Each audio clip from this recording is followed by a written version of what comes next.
सबसे पहला जो क्वेश्चन है वो है number of bromo derivatives obtained on treating ethane with excess of Br2 in diffused sunlight is.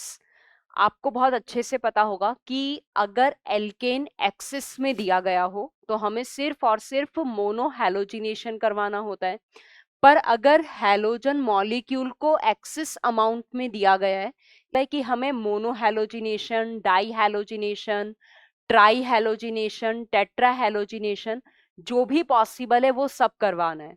तो यहाँ पर देखते हैं कि इसके लिए कितने पॉसिबल प्रोडक्ट्स बनेंगे।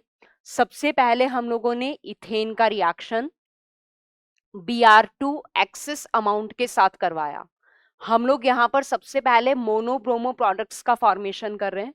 तो यहाँ पर सबसे पहले क्या फॉर्म होगा, CH3CH2Br, ये कुछ फॉर्म हो गया।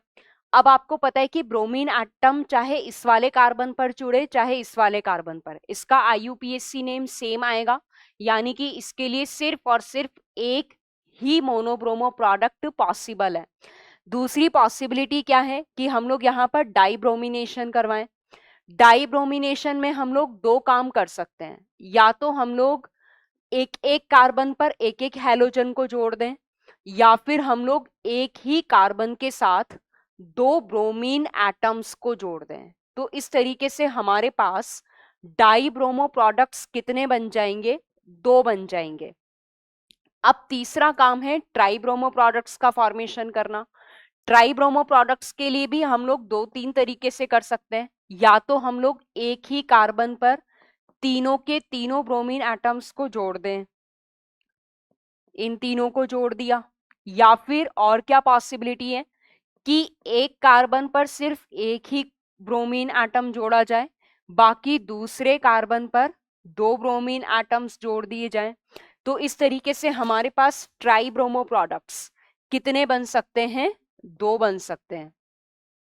अब अगर हमें टेट्रा ब्रोमो प्रोडक्ट्स बनाने हैं तो उसके लिए हमें क्या करना है कि दोनों कार्बन के साथ या तो हम लोग दो दो ब्रोमीन एटम्स को जोड़ दें, या फिर एक बार हम लोग एक ही कार्बन से तीन ब्रोमीन एटम्स को जोड़ें और उसके पास वाले कार्बन से सिर्फ एक ब्रोमीन एटम को जोड़ा जाए। तो इस तरीके से हमारे पास जो टेट्रा ब्रोमो प्रोडक्ट मिलेगा वो भी कितना मिलेगा, दो मिल जाएगा। अब अगर हमें पेंटा ब्रोमो प्रोडक्ट का फॉर्मेशन करना है तो पेंटा ब्रोमो प्रोडक्ट के लिए क्या चीज पॉसिबल हो सकती है कि हम लोग एक ही कार्बन से तीन ब्रोमीन एटम को जोड़ दें और बाकी जो दूसरा कार्बन है हम लोग उससे दो ब्रोमीन एटम को जोड़ दें। इसके अलावा एक और पॉसिबिलिटी क्या है कि यहाँ पर एक और हाइड्रोजन बाकी है, यानी कि इसकी जगह भी हम लोग किसको जोड़ दें, ब्रोमीन एटम को जोड़ दें। तो इस तरीके से हमारे पास टोटल कितने प्रोडक्ट्स बन जाएंगे, 1 2 3 4 5 6 7 8 और 9। हमारे पास यहाँ पर टोटल प्रोडक्ट्स कितने आएंगे, 9 प्रोडक्ट्स आएंगे।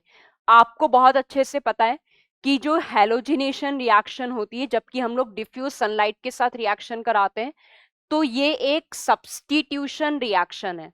ये एक सब्स्टिट्यूशन रिएक्शन है, यानी कि यहाँ पर हाइड्रोजन की जगह पर जितने भी हाइड्रोजन एटम्स प्रेजेंट हैं उन सभी हाइड्रोजन एटम्स की जगह पर हमें क्या चीज लगा देना था, हैलोजन एटम।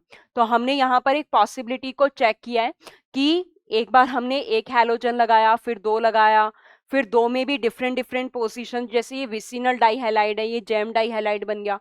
तो इस तरीके से हम लोगों ने पॉसिबिलिटीज चेक करके डिफरेंट प्रोडक्ट्स का फॉर्मेशन किया। तो टोटल यहाँ पर कितने प्रोडक्ट्स आ जाएंगे, 9 प्रोडक्ट्स।